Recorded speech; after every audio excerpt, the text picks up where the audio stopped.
मित्रांनो, अंगापूरचं मैदान पार पडतंय आणि सेमी पण सगळे झालेले आहेत आणि अतिशय सुंदरीत्या गाडी पळाली ती म्हणजे सेमी फायनल 4 मध्ये तास क्रमांक 2 वरून आबा डोंगरे यांचा नंद्या आणि छोटा ड्रायव्हर कोराळे यांचा बाजीराव।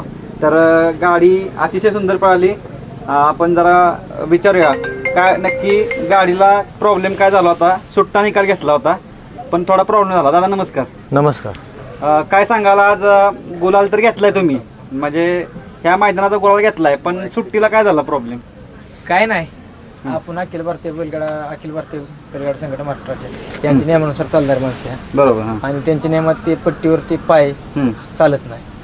तर सुट्टी मेकरची बी चूक नाही म्हणायची आणि झेंडा पंचाची बी चूक नाही। ते म्हणतात ना बांध ती ह्याच्यातनं बांध सुटला आणि ती थांब म्हणले ती काय माघार घेता येत नाही। नक्कीच बैल हालायच्या टायमिंगला सुट्टी मेकर थांब म्हणला होता झेंडा, पण झेंडा तर पडलं होतं ते त्या पाय पुढे असल्यामुळे गाडी ती पाच दिली। पण काय नाही, आपण ह्या बैला नाराज नाही। तुम्हाला मगाशी बाईटने सांगितलंय बरोबर की आमचा इज्जतीचा विषय ठेवतो बैल। आज आमच्या घरापाशी 2 किलोमीटर अंतर मैदान सुधारवाडीचं, आम्ही ती सोडून आज 100 किलोमीटर लांब आलोय। त्याला कळलंय की आपण एवढं लांब आलोय म्हणजे काहीतरी आपल्यात हाय, त्यांनी आपल्याला बोलावलं म्हणजे काहीतरी आपल्यात हाय, त्यांनी सिद्ध करून दाखवलं। आम्ही सगळ्यात मागणं सुटून बी एक छकड्याने मागणं सुटून पुढे 2 छकड्याने लागलो, कारण सुट्टी मेकर तो पुढे परत माघार गेला मग गाडी सुटली। पण त्यांना तरी पण ह्या म्हणजे पुढे 1 नंबर केलाच। काय सांगाल, तुम्हाला ही जोडी पळताना कशी वाटली? एकदम नाही, आमची गाडी चांगली पळते। तुम्हाला मला सांगितलं की आम्ही त्या दिवशी चौधरवाडीत बी उजवीन बाहेरनं पळून बॅलन्स सेमी काढला होता। आता नंद्या डावीने बाहेरनं पळाला, आता 2 नंबर तास होतं, त्याच्या आम्हाला 9 नंबर तास होता। आणि आज खऱ्या अर्थानं म्हटलं तर गुलालाचा मानकरी तर 100% बाजीराव आहे। तुमच्या टीमला पण नाराज केला नाही। कुठेतरी असतं तुम्ही म्हटलं की बैलगाडा संघटनेनुसार आपल्याला चालावं लागतं आणि त्या तुम्ही नियमाची पायक राहिला। नक्कीच चांगली गाडी पळाली। आता कसं पाहताय, म्हणजे आज तर गुलाल घेतलाय, आता पुढचं नियोजन कसं असणार बाजीरावचं? नाही, आता पोरं करतात नियोजन, मी करतो, आहे ती पोरं करतात बघू। नमस्कार दादा, तुम्ही बोला की जरा। नको मला बोलता येत बरं ठीक आहे दादा, काय सांगशील मग आज आजचा आनंद म्हणजे सेमीला सुट्टा निकाल घेतलाय, काय सांगशील?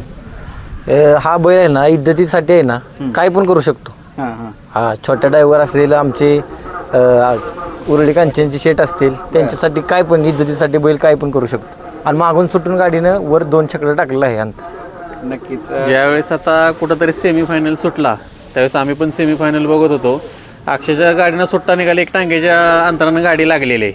पण कुठंतरी ज्यावेळेस रिव्ह्यू बघितला त्यावेळेस असं निदर्शन आलं का त्याच्यामध्ये बैलाची चुकी नाही ना, सुट्टी मार्केटनं कोणाचीच नाही आहे। झेंडा पडायला आणि त्यांचा पाय पुढं पडायला असं कुठंतरी 19-20 झालेलं आहे। पण बैलानं तुम्ही ज्या पद्धतीनं म्हणता, आज पण तुम्हाला नाराज केलं नाही त्यानं, आज पण गोलाल घेऊन दिलाय आणि सगळ्यांनी बघितलंय निकाल कोणाचा आहे तर तो बाजीरावचाच आहे। काय सांगाल? आम्ही काय नाही, आम्ही फक्त गुलालसाठी येतो आणि आम्हाला बैल आता गुलाल लाल दिसतोय बस आम्ही खुश आहे।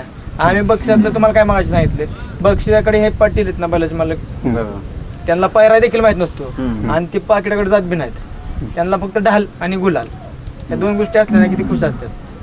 म्हणजे 100 किलोमीटरला अंतरात आलाय, ही 200 किलोमीटरवरून आले, तुरळ कांचनवरून आले, ह्यांना 200 किलोमीटर भरला, आम्हाला 100 किलोमीटर भरले। आम्हाला काय नाही, फक्त आम्हाला बैल लाल दिसला नाही बाजार आणि ते बी गेली बरोबर नाही। बरोबर काय बैलाच्या धमक आहेत, बैलाच्या त्या गोष्टी आहेत, बैल पळतोय म्हणून आता चिडून नको आम्हाला, काय आम्ही चिडून निकाल बी घेतला। ड्रायव्हर कुठंतरी आता तुमच्या घराजवळचं मैदान होतं ते सोडून तुम्ही आज कुठंतरी या बैलगाडी क्षेत्रात तुमचे संबंध टिकवण्यासाठी आणि मैत्री खातर तुम्ही आज इथपर्यंत आला। तुमचे सहकारी मित्र असतील, शेट असतील, सगळे लोक म्हणजे कुठेतरी आपण बघतो की अशी काही बैलगाडी क्षेत्रामध्ये माणसं असतात की ज्यांना पैशाला महत्त्व नसतं, तर त्या गुलाला आणि नादासाठी बघतं हे सगळं करत असतात। काय सांगाल? आपण ती खेळच यासाठी खेळतो, त्यांच्या आयुष्यातला पहिला बैल आहे। बरोबर, बैल हा त्यांना विषय माहिती, त्यांना अजून गोटा बी नाही। बैल आहे पण गोटा नाही अजून, बैल आपल्या घरीच असतो। बरोबर, त्यांना काय ना फक्त बैल जिंकला पाहिजे आणि बैल गुलाल राहायला पाहिजे, बसायचे प्लेट काय नको त्यांना। नक्कीच ड्रायव्हर खूप साऱ्या शुभेच्छा बाजीरावला, कारण आज तुमचं त्यांनी नाव राखलंय आणि अजूनही पुढे इथल्या पुढे तुमच्या टीमचं नाव आमची इथेसाठीच पळतो बस। नक्कीच खूप साऱ्या शुभेच्छा तुमच्या टीमला। धन्यवाद. धन्यवाद.